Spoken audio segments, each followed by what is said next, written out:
Hey there! Ever feel like your English sentences are a little choppy? Like you're starting a new sentence for every single idea? Well, you're in the right spot. Today, we're going to crack open the ultimate toolkit for making your English sound super smooth and connected. We're talking about relative pronouns. Let's get right into it. So here's what we've got on tap.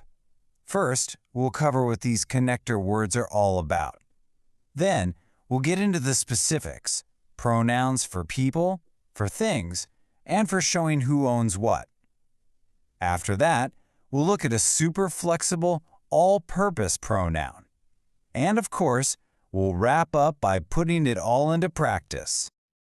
All right, first things first. What do these words even do? Honestly, you can think of them as the glue for your sentences.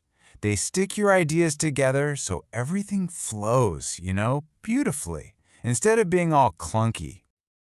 So let's get official for a second. What is a relative pronoun? It's basically a connector word. It lets you add extra information about a person or a thing without having to stop and start a brand new sentence. Seriously, this is the secret weapon to sounding way more fluent and, yeah, a little more sophisticated. And here they are, the 5 main players we're going to master today. Who, whom, whose, which, and that. I'm sure you've seen them around, but trust me, by the time we're done here, you'll know exactly which one to grab and when. Okay, let's kick things off by talking about people. When you need to give a little extra detail about a person in your sentence, there are a couple of go-to words. Let's see how they work. The main rule, the one you'll use 99% of the time, is super simple.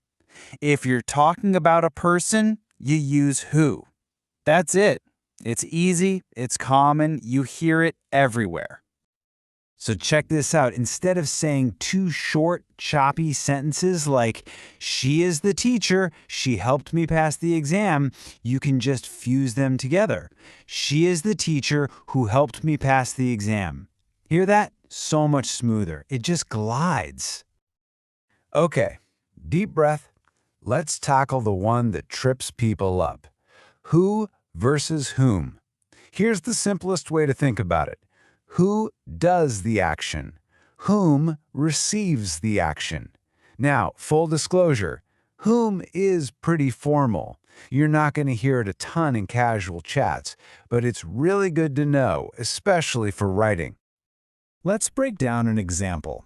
The person whom you met yesterday. Okay, who did the meeting? You did. So who received the action of being met? The person. That's why we use whom. Same logic for the others. She's the woman whom I admire. I'm doing the admiring, she's receiving it. See the pattern? Okay, people are covered. But what about everything else? Objects, animals, ideas. What's the tool for that? Well, the rule is just as straightforward. If it's not a person, you're going to use which. Easy. This is your go-to for talking about pretty much anything else. A book, a house, even your dog. Let's see it in action. This is the book which I told you about, or the house which we visited is very old. Even the dog which barked all night. In every single case, which just pops in to add a bit more info about a thing or an animal. Super simple, super effective. All right, new situation. What if you need to show that something belongs to someone?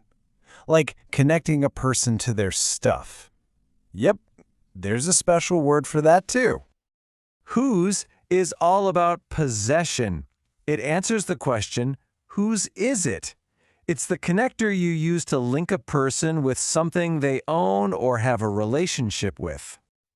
Check out how it works.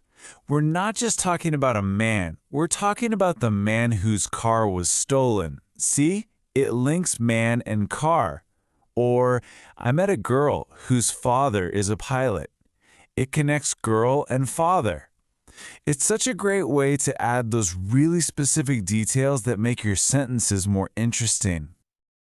Okay, so we've looked at the specialist tools. Now it's time for the Swiss Army knife of pronouns, the all-rounder that can do a little bit of everything. And you hear this one all the time in daily conversation. And that word is that. The best thing about that is just how flexible it is. You can use it for people, for animals, for things. It works for almost everything. It's a fantastic, all-purpose word, especially when you're just talking naturally. Just look at how versatile it is here. You could say, she is the doctor who treated my brother, and that's perfect. But you can also say, she is the doctor that treated my brother, and it sounds completely natural. Same for things. The movie which we watched, or the movie that we watched. Both work. It's an awesome shortcut, and it's especially common when the information you're adding is really essential to understanding what you mean. All right, the lesson part is over. You've got your brand new toolkit. So what do you say we put these tools to work? Let's do a little practice round. You ready for this? Okay, question number 1. Fill in the blank. The girl blank is wearing a red dress is my cousin. So what word do you need there to connect the girl with the action of wearing? I'll give you a second. And the answer is who, right? Because we're talking about a person, the girl, and she's the one doing the action. Now, to be fair, you could also use that here in everyday conversation, and it would sound totally fine. All right, ready for the next one? This one's a little trickier. The man blank you called is not available. Okay, think it through. Who's making the call and who's getting the call? The correct formal answer here is whom. And why is that?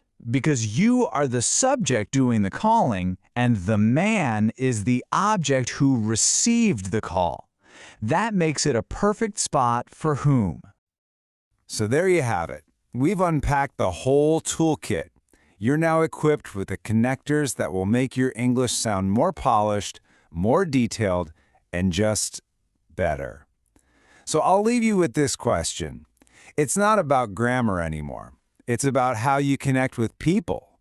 How will using who, which, whose, and that change your next conversation?